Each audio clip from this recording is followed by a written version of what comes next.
जय श्री हरि।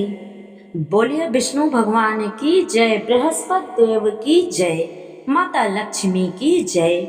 आज गुरुवार का दिन है। गुरुवार का दिन भगवान विष्णु को समर्पित होता है और भगवान बृहस्पति देव को। जो भी इस दिन सच्चे मन से भगवान विष्णु की यह पावन कथा सुनता है उसकी सभी मनोकामना पूर्ण होती है और माता लक्ष्मी और भगवान विष्णु की कृपा सदैव बनी रहती है। तो आइए आज सुनते हैं बृहस्पतिवार व्रत की कथा। अगर आप सभी को कथा अच्छी लगेगी तो कमेंट में जय श्री हरि जरूर लिखिएगा और जय बृहस्पति देव जरूर लिखिएगा। आइए सुनते हैं कथा। बहुत समय पहले की बात है। एक बहुत बड़ा प्रतापी और दानी राजा था। वह हर गुरुवार को व्रत रखता और पूजा करता, लेकिन उसकी रानी को यह सब अच्छा नहीं लगता था। न ही वह व्रत करती और न ही किसी देवता का पूजन करती और न एक पैसा किसी को दान देती। और राजा को भी हमेशा ऐसा करने से मना करती, कहती कि दान पुण्य करने से कौन सा भला होगा। इतना सारा धन लेकर क्या करेंगे हम। हमें ऐसा धन नहीं चाहिए जिससे सारा दिन हमारा खराब हो जाए। एक समय की बात है। एक दिन राजा शिकार खेलने वन में चले गए। उसी समय घर पर दासी और रानी अकेली थी। उस समय गुरु बृहस्पति देव साधु का रूप धारण करके राजा के दरवाजे पर भिक्षा मांगने के लिए आए। साधु ने रानी से भिक्षा मांगी तो वह कहने लगी, हे साधु महाराज, मैं इस दान पुण्य से परेशान हो गई हूँ। कृपया करके आप ऐसा कोई उपाय बताइए जिससे मेरा सारा धन नष्ट हो जाए और मैं आराम से रह सकूं। साधु बने बृहस्पति देव ने कहा, हे देवी, तुम बड़ी विचित्र हो। संतान और धन से कभी कोई दुखी होता है। अगर तुम्हारे पास बहुत सारा धन है तो इसे शुभ कार्यों में लगाओ जिससे तुम्हारे दोनों लोग सुधरे। लेकिन साधु की इन सब बातों से रानी को बिल्कुल खुशी नहीं हुई। उसने कहा, मुझे ऐसे धन की आवश्यकता नहीं है जिसे मैं दान और जिसको मैं संभालने में ही सारा समय नष्ट कर दूं। साधु ने कहा, अगर तुम्हारी रानी ऐसी इच्छा है तो जैसा मैं बताता हूँ तुम वैसा ही करना।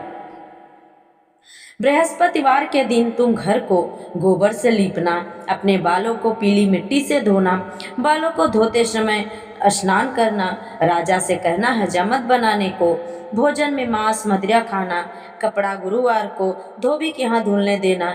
इस प्रकार तुम 7 बृहस्पतिवार करोगी तो तुम्हारी सारी समस्त धन संपत्ति नष्ट हो जाएगी। इतना कहकर साधु बने बृहस्पति देव वहां से अंतर्ध्यान हो गए। साधु ने जैसा कि कहा था वैसा ही रानी ने किया। साधु के कहने के अनुसार रानी को खाली 3 ही बृहस्पतिवार बीते थे कि उनकी समस्त धन संपत्ति चली गई सारी।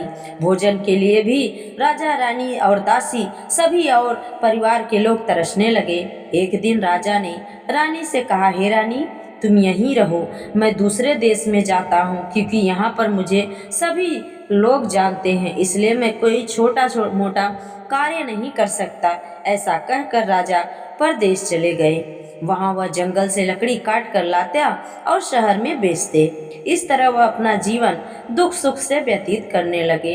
इधर राजा के बिना रानी और दासी दुखी रहने लगी।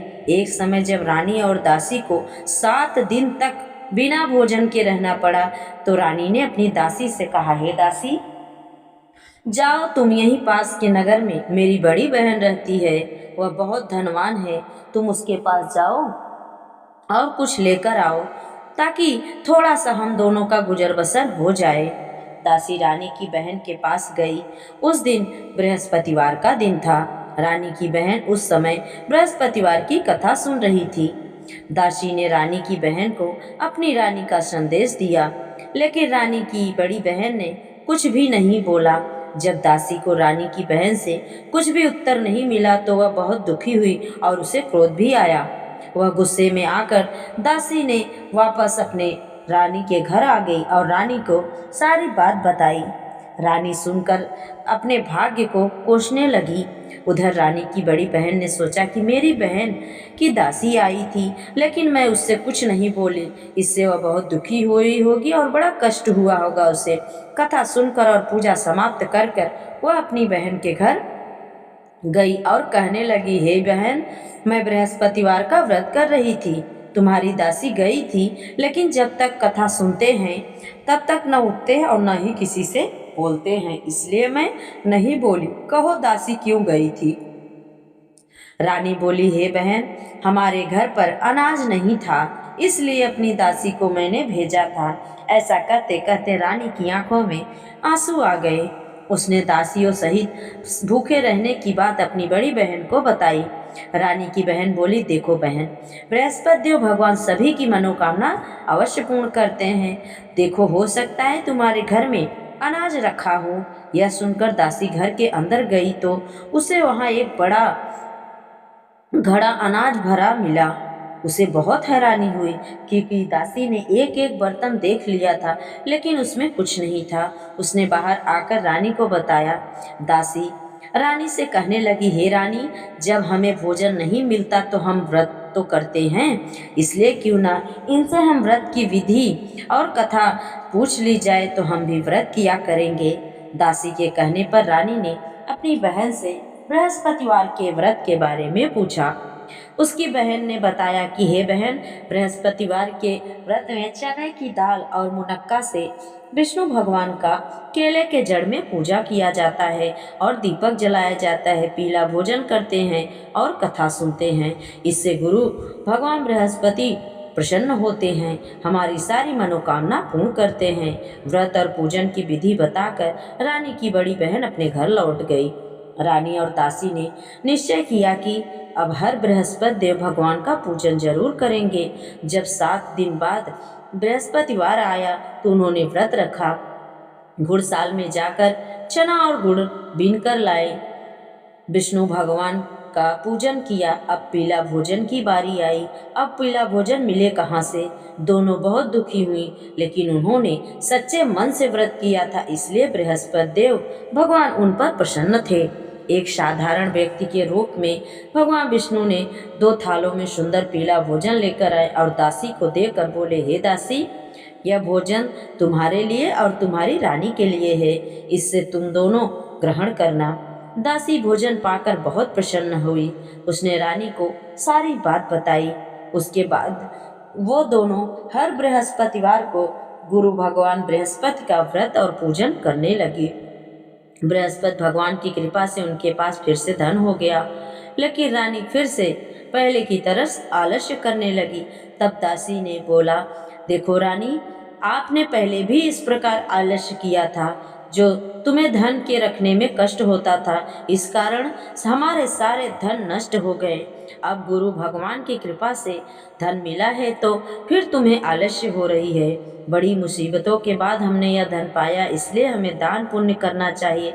अब तुम भूखे मनुष्यों को भोजन कराओ, प्याऊ लगवाओ, ब्राह्मणों को दान दो, कुआं, तालाब, बावड़ी का निर्माण कराओ, मंदिर, पाठशाला बनवाओ, ज्ञान दान दो।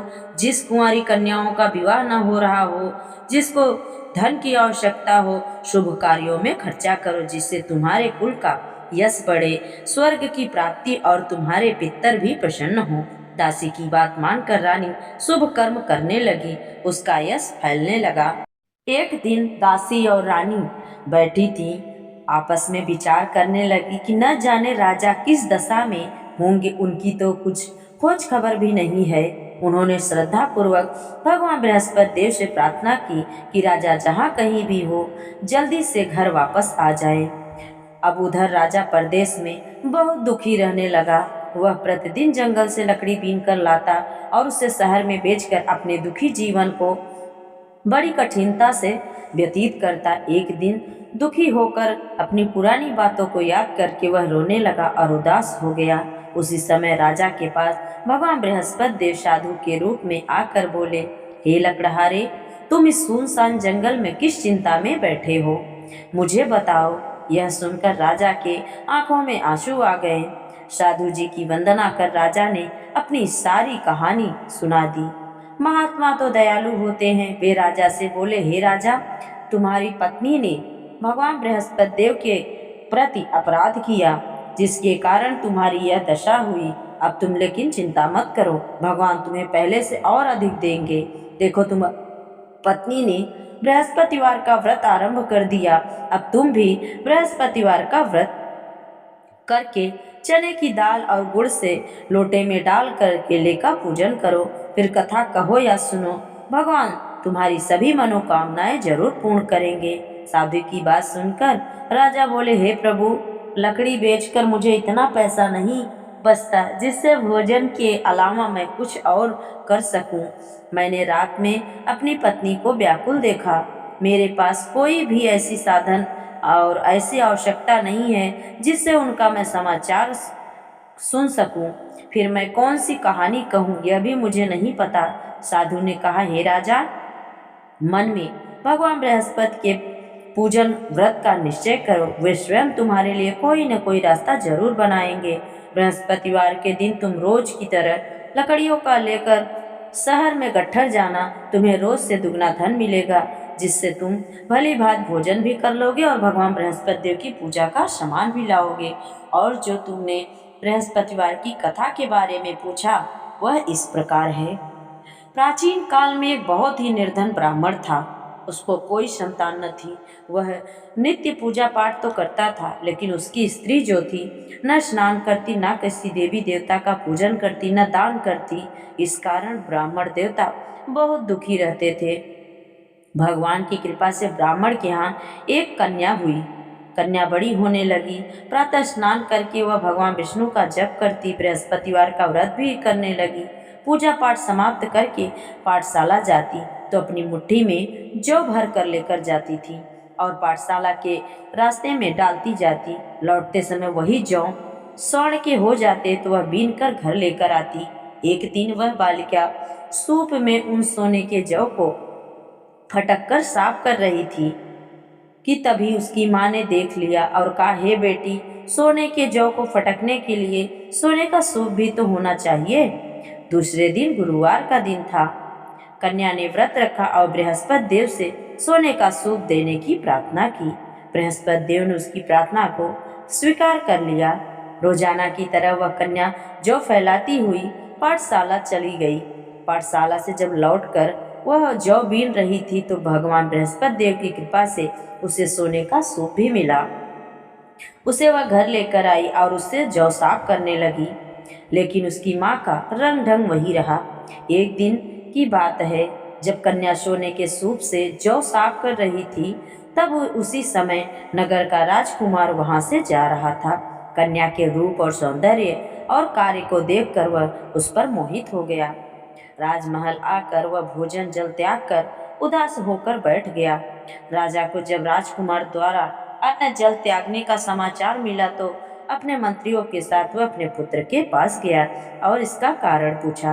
राजकुमार ने राजा को उस लड़की के घर का पता भी दिया और बोला कि हे पिताजी, मैं उस लड़की से विवाह करना चाहता हूँ। राजा ने मंत्री को उस लड़की के घर भेजा। मंत्री ने ब्राह्मण के समक्ष राजा की ओर से निवेदन किया। कुछ ही दिन बाद ब्राह्मण की कन्या का विवाह राजकुमार के साथ बहुत प्रसन्नता पूर्वक संपन्न हुआ। कन्या के घर से जाते ही ब्राह्मण के घर में पहले जैसी गरीबी और भी हो गई। एक दिन ब्राह्मण दुखी होकर अपनी पुत्री से मिलने गए। बेटी ने पिता की ऐसी हालत को देखा और अपनी माँ का हाल पूछा।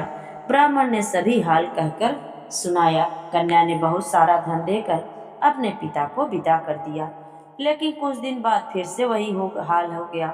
ब्राह्मण फिर से अपनी कन्या के यहाँ गया, सभी हाल कहते हुए रोने लगा। तब पुत्री बोली, हे पिताजी, आप अपनी पत्नी को यानी मेरी माताजी को यहाँ लेकर आओ। मैं उन्हें यह सारी विधि बताऊंगी जिससे गरीबी दूर हो जाएगी। ब्राह्मण देवता अपनी पत्नी को साथ लेकर अपनी पुत्री के पास महल पहुँचे तो पुत्री अपनी माँ को समझाने लगी, हे माँ, तुम रोज सुबह उठकर स्नान करके स्वच्छ वस्त्र धारण करके विष्णु भगवान का पूजन करो तो सब गरीबी दरिद्रता दूर हो जाएगी। लेकिन उसकी माँ ने उसकी एक भी बात नहीं मानी। वह सुबह उठकर अपनी पुत्री की बची जूठन को खा लेती थी। एक दिन उसकी पुत्री को बहुत गुस्सा आया। उसने अपनी माँ को एक कमरे में बंद कर दिया। प्रातः उसे स्नान करा के पूजा पाठ करवाया तो उसकी माँ की बुद्धि ठीक ठाक हो गई। इसके बाद वह नियम से पूजा पाठ करने लगी और हर बृहस्पतिवार को व्रत करने लगी। इस व्रत के प्रभाव से मृत्यु के बाद वह स्वर्ग को गई। वह ब्राह्मण भी सुखपूर्वक इस लोक का सुख भोग कर स्वर्ग को प्राप्त हुआ। इस तरह कहानी कहकर साधु बने बृहस्पति देवता वहां से चले गए। धीरे धीरे समय व्यतीत होने पर फिर बृहस्पतिवार का दिन आया। राजा जंगल से लकड़ी काटकर शहर में बेचने गए। उसने उस दिन और दिनों से अधिक पैसा मिला। राजा ने चना गुड़ लाकर बृहस्पतिवार का व्रत किया। उस दिन से उसके सभी क्लेश धीरे धीरे दूर हुए। लेकिन जब अगले गुरुवार का दिन आया तो वह बृहस्पतिवार का व्रत करना भूल गया। इस कारण बृहस्पति देव भगवान नाराज हो गए। उस दिन उस नगर के राजा ने विशाल यज्ञ का आयोजन किया। अपने समस्त राज्य में घोषणा करवा दी कि सभी मेरे यहाँ भोजन करने आए। किसी के घर भी चूल्हा नहीं जलेगा। अगर मेरी इस आज्ञा को कोई नहीं मानेगा तो उसको मैं फांसी की सजा दूंगा। राजा के आज्ञा के अनुसार राज्य के सभी वासी राजा के यहाँ भोज में सम्मिलित हुए। लेकिन लकड़हारा कुछ देर से पहुंचा, इसलिए राजा उसको अपने साथ महल में लेकर गए। लेकिन जब राजा लकड़हारे को भोजन करा रहे थे तो रानी की दृष्टि उसी खूंटी पर पड़ी जिस पर उसका हीरो का हार लटका था। उसे हार खूंटी पर लटका दिखाई नहीं दिया तो रानी ने मन ही मन निश्चय किया कि मेरा हार इस लकड़हारे ने ही चुराया है। उसी समय सैनिक बुलवाकर उसको जेल में डलवा दिया। लकड़हारा जब जेल में गया तो वहाँ बैठे बैठे मन में विचार करने लगा कि न जाने कौन से ऐसे मेरे पूर्व जन्म के कर्म हैं जो मुझे यह सब दुख प्राप्त हुआ है। और जंगल में मिले साधु बृहस्पति देव को याद करने लगा। तभी बृहस्पति देव साधु के रूप में फिर से प्रकट हुए और कहने लगे, हे मूर्ख, तुमने बृहस्पति देवता की कथा नहीं की, उसी कारण तुझे यह दुख हुआ। अब चिंता मत कर, बृहस्पतिवार के दिन जेल खाने के दरवाजे पर तुझे 4 पैसे मिलेंगे। उनसे तू बृहस्पतिवार की पूजा करना तो तेरे सभी कष्ट दूर होंगे। अगले बृहस्पतिवार उसे जेल के द्वार पर 4 पैसे पड़े मिले।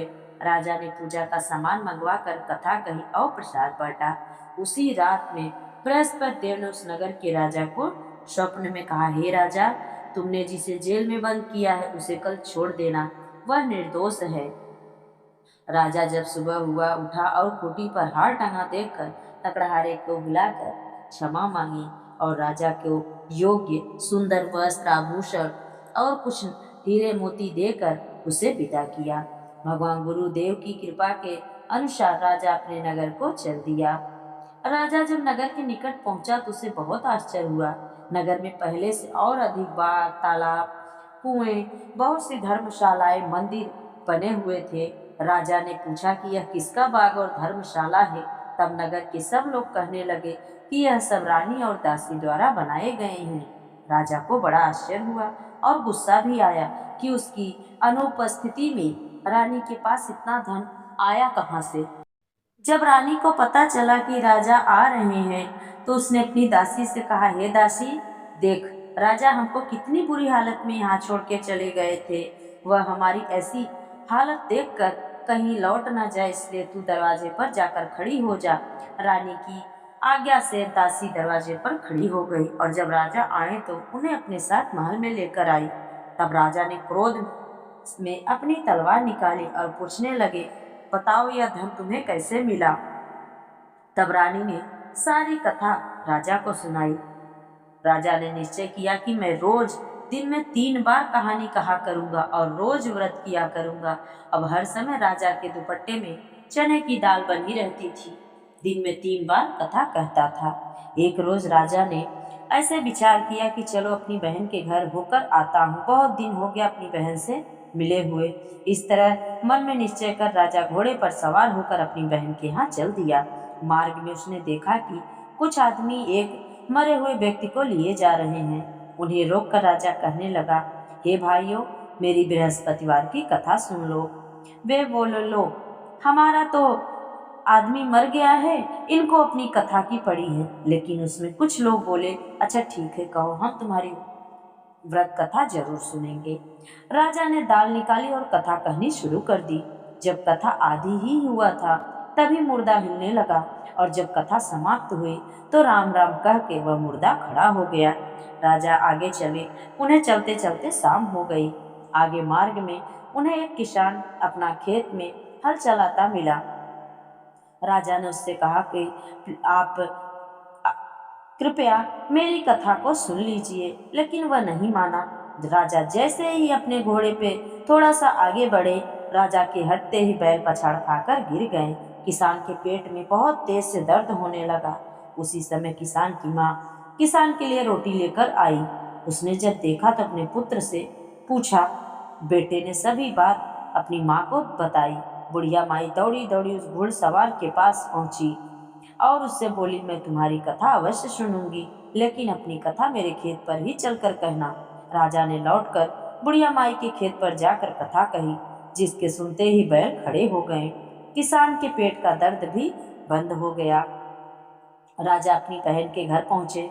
बहन ने भाई को देखकर बहुत प्रसन्न हुई और भाई की खूब मेहमानी की। दूसरे दिन जब सुबह हुआ, राजा उठे सोकर वह देखने लगे कि सब लोग भोजन कर रहे हैं। राजा ने अपनी बहन से पूछा कि हे बहन, ऐसा कोई मनुष्य है जिसने भोजन नहीं किया हो, जो मेरी बृहस्पतिवार की कथा सुने। बहन बोली, हे भैया, यह देश ऐसा है कि यहाँ लोग पहले भोजन करते हैं, बाद में और कोई अन्य कार्य करते हैं। फिर भी वह बोली कि रुकिए, मैं नगर में देखकर आती हूँ। वह एक कुम्हार के घर गई, जिसका लड़का 3 दिन से बीमार था। उसे मालूम हुआ कि उसके यहाँ 3 दिन से किसी ने भोजन ही नहीं किया। रानी ने अपने भाई की कथा सुनने के लिए कुम्हार से कहा और वह कुम्हार तैयार हो गया। राजा ने जाकर बृहस्पतिवार की कथा कही, जिसको सुनकर उसका लड़का ठीक हो गया। अब क्या था, अब तो राजा की हर जगह प्रशंसा होने लगी। एक दिन राजा ने अपनी बहन से कहा, हे बहन, मैं अब घर जाऊंगा, तुम भी तैयार हो जाओ और चलो मेरे साथ। राजा की बहन ने अपनी सास से अपने भाई के साथ जाने की आज्ञा मांगी। सास बोली, ठीक है, तुमको जाना है जाओ, लेकिन अपने बच्चों को मत लेकर जाना, क्योंकि तुम्हारी भाई को कोई भी संतान नहीं है और मैं नहीं चाहती कि मेरे नाती पोती उनके यहाँ जाए। बहन ने दुखी मन से अपने भाई से कहा, हे भैया, मैं तो चलूंगी, लेकिन कोई बच्चे नहीं जाएंगे। राजा बोला, जब बच्चे ही नहीं जाएंगे तो तुम जाकर क्या करोगी। अपनी बहन को भी छोड़कर दुखी मन से राजा अपने घर को लौट आए। राजा ने अपनी रानी से सारी कथा बताई और बिना भोजन किए सैया पर दुखी होकर लेट गए। रानी बोली, हे प्रभु, बृहस्पति देव ने हमें सब कुछ दिया है, वे हमें संतान जरूर देंगे, आप ऐसे निराश मत होइए। उसी रात बृहस्पति देव ने राजा को स्वप्न में कहा, हे राजा, उठ, सारी चिंता सारी सोच त्याग दे, तेरी रानी गर्भ से है। राजा को जब यह जानकर बहुत खुशी हुई।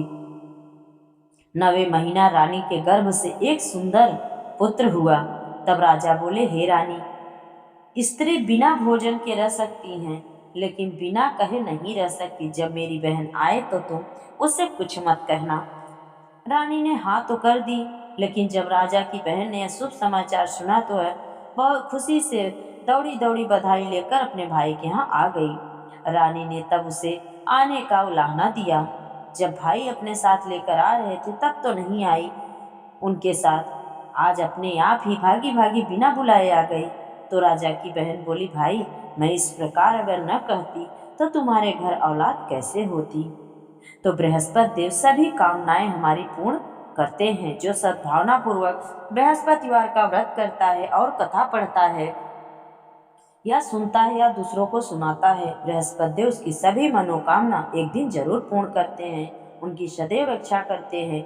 जो संसार में सद्भावना से गुरु विष्णु देव का, बृहस्पति भगवान का पूजन और व्रत सच्चे हृदय से करते हैं, उनकी सभी मनोकामनाएं वैसे ही पूर्ण होती है जैसे सच्ची भावना से रानी और राजा ने बृहस्पति देव का कथा का गुणगान किया तो उनकी सभी इच्छाएं बृहस्पति देव जी ने पूर्ण की।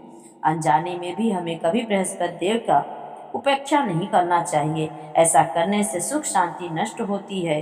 इसलिए सबको कथा सुनने के बाद प्रसाद लेकर ही अपने घर जाना चाहिए।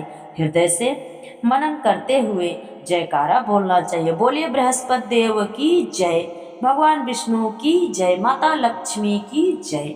अब आइए सुनते हैं बृहस्पति देव की आरती। ओम जय बृहस्पति देव, स्वामी जय बृहस्पति देवा, छिन छिन भोग लगाऊं कदली फल मेवा। ओम जय बृहस्पति देवा। तुम पूर्ण परमात्मा तुम अंतर्यामी स्वामी तुम अंतर्यामी। जगत पिता जगदीश्वर तुम सबके स्वामी।